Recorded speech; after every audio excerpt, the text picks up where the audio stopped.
আজ খুব সহজ পদ্ধতিতে কুমড়ো রান্নার রেসিপি আপনাদের সাথে শেয়ার করছি। কুমড়ো রান্না করার জন্য কুমড়োটা কেটে ধুয়ে নিয়েছি, তার সাথে দিচ্ছি একটা মিডিয়াম সাইজের আলু, আর ফোড়ন দেওয়ার জন্য দিচ্ছি শুকনো লঙ্কা, একটা তেজপাতা আর জিরে। তেলটা যেহেতু আগে থেকে বসিয়ে দিচ্ছি, গরম হয়ে গেছে, গরম তেলে ফোড়নগুলো দিয়ে দিচ্ছি ভাজা হোক। আর এর মধ্যে দিয়ে দেবো কিছুটা ভিজিয়ে রাখা ছোলার দানা। ছোলাটা ভিজিয়ে জল ঝরিয়ে নিয়েছি। কিন্তু তেলটা আগে থেকে বসানো ছিল, গরম হয়ে গেছে, ফোড়নটা খুব তাড়াতাড়ি ভাজা হয়ে গেছে। লঙ্কাটা একটু সময় ধরে ভেজে নিচ্ছি। এরপর ভিজিয়ে রাখা ছোলাটা এখানে দিচ্ছি।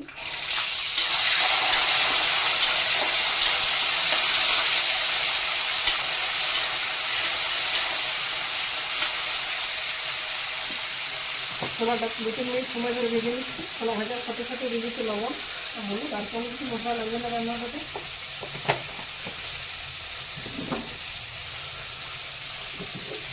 একটু হলুদ দিচ্ছি। ছোলাটা ভাজা হয়ে গেলে আপনি নিজেই বুঝতে পারবেন ছোলা ভাজাতে ছোলা খুব সুন্দর ফ্লেভার আছে।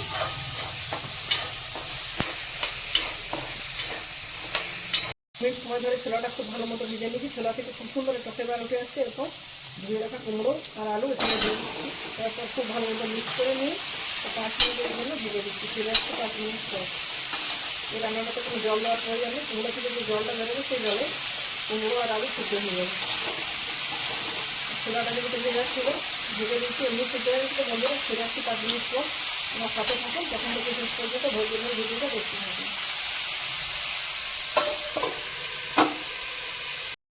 তো বন্ধুরা ফিরে এলাম 5 মিনিট পর। 5 মিনিট পর ঢাকা খুলে দেখাচ্ছে। দেখুন কুমড়োগুলো দেখে বুঝতে পারছেন অনেকটাই সিদ্ধ হয়ে গেছে। উপরে নাড়াচাড়া করে নিচ্ছি। এখন জল দেওয়ার প্রয়োজন নেই। কুমড়ো থেকে যে জল বেরিয়েছে তাতে সিদ্ধ হয়ে গেছে।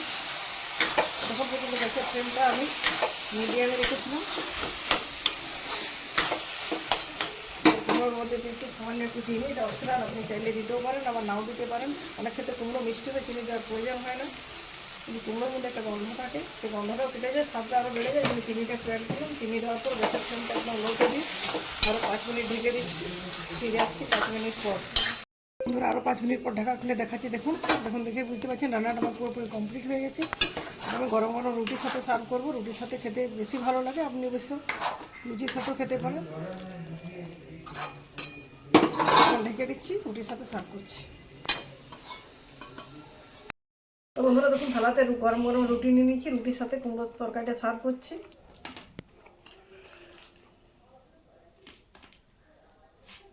এর সাথে নিয়ে নিচ্ছি আখের গুড়। আখের গুড়টা গাওয়া ঘি দিয়ে গরম করে নিচ্ছি। আপনারা চাইলে এখন শীতকালে নলেন গুড় পাওয়া যায়, নলেন গুড় দিয়েও খেতে পারেন, সেটাও খেতে দুর্দান্ত লাগে।